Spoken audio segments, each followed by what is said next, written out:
الحمدللہ وکفی وسلام علی عبادہ الذین اصطفی اما بعد۔ حضرات گرامی، پچھلے دنوں 28 جون کو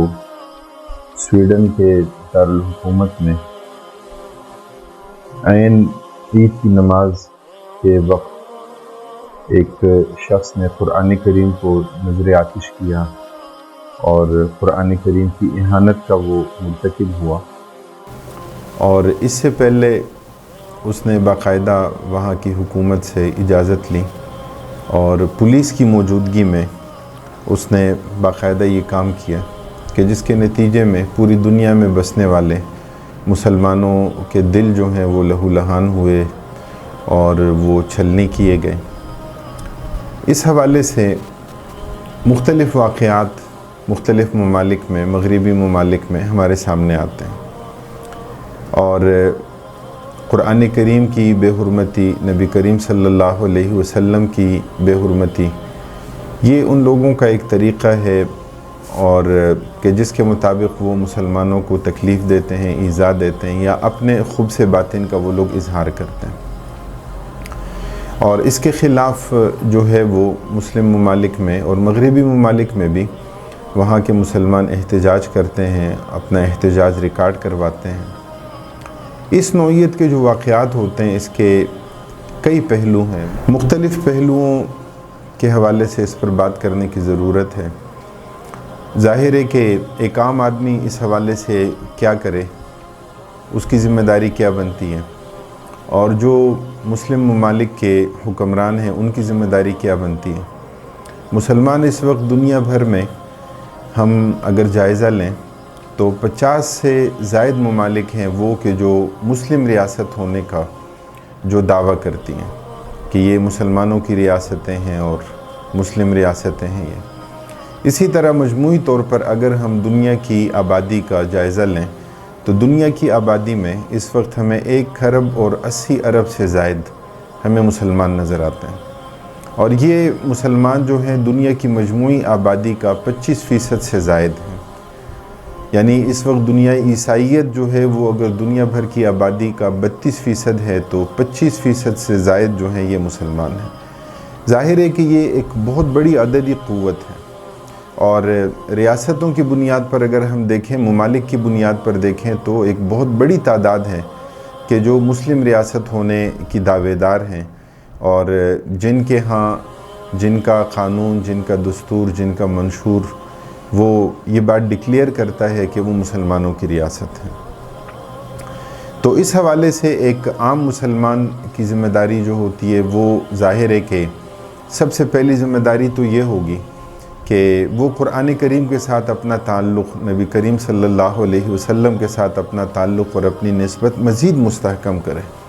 اور وہ اس بات کا بغور جائزہ لے کہ ایک طرف کفار اگر اہانت کے مرتکب ہو رہے ہیں تو دوسری طرف ہم لوگ اس حوالے سے اپنے تعلق کو، اپنی اس نسبت کو مزید کیسے مستحکم کر سکتے ہیں، اور اس حوالے سے ہم کیسے مزید جو ہے وہ اپنے دین پر اور شریعت پر عمل پیرا ہو سکتے ہیں، نبی کریم صلی اللہ علیہ وسلم کے ساتھ محبت اور عقیدت اور ادب اور احترام میں اضافہ ہو سکتا ہے، اور قرآن کریم کے ساتھ ہمارا تعلق صرف عقیدت کی بنیاد پر نہیں بلکہ عمل کی بنیاد پر مزید کیسے مستحکم ہو سکتا ہے۔ اس کے ساتھ ساتھ چونکہ ایک جمہوری معاشرے میں، جمہوری معاشرے کی جو اپنی اقدار ہوتی ہیں تو اس میں اپنی رائے کا اظہار کرنا اور اس میں اپنا احتجاج ریکارڈ کروانا یہ بھی بڑی اہمیت رکھتا ہے، اور محترم امیر جماعت اسلامی پاکستان جناب سراج الحق صاحب نے اس حوالے سے بہت مؤثر اور بھرپور آواز بلند کی اور اس بات کا اعلان کیا کہ پورے ملک میں اس حوالے سے احتجاج بھی کیا جائے اور اسے ایک باقاعدہ دن کے طور پر اس کو منایا جائے۔ اور ہم اللہ تعالیٰ کا لاکھ لاکھ شکر ادا کرتے ہیں کہ سرکاری طور پر بھی یہ اعلان کیا گیا کہ یہ یوم تقدیس قرآن یا یوم حرمت قرآن، قرآن کریم کی حرمت اور قرآن کریم کی تقدیس کے طور پر جو ہے وہ جمعہ کو منایا گیا 7 جولائی کو، اور اس حوالے سے پھر دنیا بھر میں بھی ہمیں نظر آتا ہے کہ مختلف ممالک نے اپنا احتجاج بھی ریکارڈ کروایا اور بعض ممالک نے جو ہے وہ سویڈن سے اپنے سفیر بھی واپس بلائے، اور کئی ممالک میں عرب ممالک کے نام بھی اس میں موجود ہیں کہ جہاں انہوں نے سویڈن کے سفیروں کو بلا کر اور انہیں احتجاجی مراسلے بھی دیے اور ان کے سامنے اپنا احتجاج بھی ریکارڈ کروائے۔ اسی طرح OIC کا اس حوالے سے احتجاج اور مذمت وہ بھی ہمارے سامنے ہے۔ لیکن ظاہر ہے کہ یہ کمزور اور دبی دبی آوازیں ہیں، اس حوالے سے مزید اقدامات کی ضرورت ہے، خواہ وہ احتجاج کی صورت میں ہوں، خواہ وہ جو ہے وہ اپنے اس غم و غصے کا اظہار کرنے کی صورت میں ہوں، خواہ وہ اپنے معاشی مفادات کے جو ان لوگوں کے ساتھ وابستہ ہیں، سویڈن کے ساتھ اور دیگر ان ممالک کے ساتھ۔ ظاہر ہے کہ اس سے بھی بڑی ایک ضرب پڑتی ہے ان لوگوں پر کہ جب ان کے سامنے یہ بات آتی ہے کہ ان کی مصنوعات کا بائیکاٹ کیا جا رہا ہے اور اس حوالے سے انہیں مادی طور پر نقصان جو ہے وہ دیا جا رہا ہے اور انہیں نقصان اٹھانا پڑ رہا ہے، تو ظاہر ہے کہ وہ بھی پھر یہ سمجھنے پر مجبور ہوتے ہیں کہ یہ کسی ایک شہری کا انفرادی عمل نہیں ہے، بلکہ اس کا نقصان بطور ریاست انہیں اٹھانا پڑے گا۔ اصل میں مغربی دنیا میں جو فریڈم آف سپیچ کا ایک کانسیپٹ ہے کہ اظہار رائے کی آزادی، اور اسی کی آڑ میں وہ یہ سمجھتے ہیں کہ ہر فرد کو یہ حق حاصل ہے کہ وہ اپنی رائے کا اظہار کرے اور وہ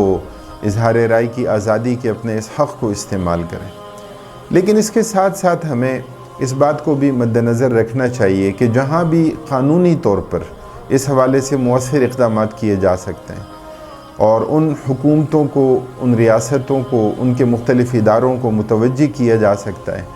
کہ یہ فریڈم آف سپیچ نہیں ہے، بلکہ یہ ہیٹ سپیچ کے زمرے میں آئے گا،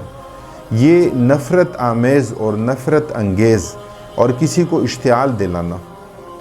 کہ جو دنیا بھر کے اکثر ممالک میں کہ جو ایک جرم قرار پاتا ہے کہ اس طرح کی کوئی بھی گفتگو کہ جو کسی کی دل آزاری کا سبب اور ذریعہ بنے تو اس کی ممانعت ہے۔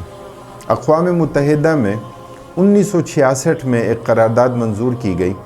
اور اس میں بنیادی انسانی حقوق کے زمرے میں اسے ڈالا گیا کہ کوئی بھی ایسی گفتگو کہ جو کسی دوسرے فرد کو اشتعال دلائے اور کوئی بھی ایسی گفتگو کہ جو کسی کی دل آزاری کا سبب ہو تو اس کی ممانعت ہے، اس سے اجتناب جو ہے وہ کیا جائے گا۔ تو اس حوالے سے عالمی سطح پر بھی مؤثر آواز اٹھانے کی اور عالمی سطح پر جہاں جہاں اس حوالے سے قانون سازی ہو سکتی ہے۔ ظاہر ہے کہ جب ہم 50 سے زائد مسلم ریاستوں کا تذکرہ کرتے ہیں اور مغربی ممالک میں موجود مؤثر مسلمانوں کا تذکرہ کرتے ہیں اور 1 کھرب اور 80 ارب سے زائد مسلمانوں کی پاپولیشن کا تذکرہ کرتے ہیں، تو ظاہر ہے کہ وہ لوگ بھی اس میں موجود ہیں کہ جو مختلف ایسے مناصب پر ہیں، ایسی پوسٹوں پر ہیں کہ جو اس حوالے سے قانون سازی کے لیے، کہ جو اس حوالے سے اپنے اس احتجاج کو ریکارڈ کروانے کے لیے اور جو ایک انٹلیکچول ڈائلاگ کے لیے بھی مؤثر انداز میں اپنی آواز بلند کر سکتے ہیں، تو انہیں ضرور اپنا کردار اس حوالے سے ادا کرنا چاہیے۔ ہم میں سے ہر فرد اپنی استعداد اور صلاحیت کے مطابق مکلف ہے۔ ایک عام فرد، ایک عام مسلمان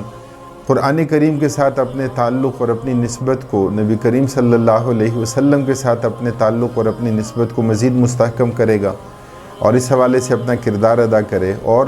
اس نوعیت کے احتجاج میں وہ بھرپور شرکت کرے۔ اور جو لوگ اس حوالے سے قانون سازی میں یا ان ریاستوں کے حوالے سے جو ولا اور برا کا ایک کانسیپٹ ہے،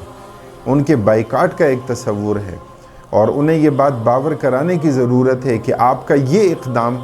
یہ ہماری ریڈ لائن ہے، یہ خط الاحمر ہے ہمارے لیے کہ ہم کسی کو یہ کراس کرنے نہیں دیں گے،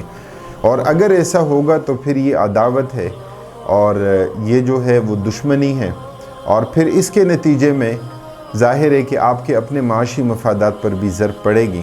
تو مجموعی طور پر اس پر کام کرنے کی ضرورت ہے، لوگوں کی آگاہی اور اویئرنیس بھی ہو، علماء بھی اپنا کردار ادا کریں، تو انشاءاللہ ہم احسن انداز میں قرآن کریم کی حرمت کے حوالے سے بھی اپنی ذمہ داری ادا کر سکتے ہیں اور نبی اکرم صلی اللہ علیہ وسلم کی شان اور آپ صلی اللہ علیہ وسلم کی تقدیس کے حوالے سے بھی اپنی ذمہ داریاں ادا کر سکتے ہیں۔ اللہ تعالی ہمیں سوچنے اور عمل کرنے کی توفیق نصیب فرمائے۔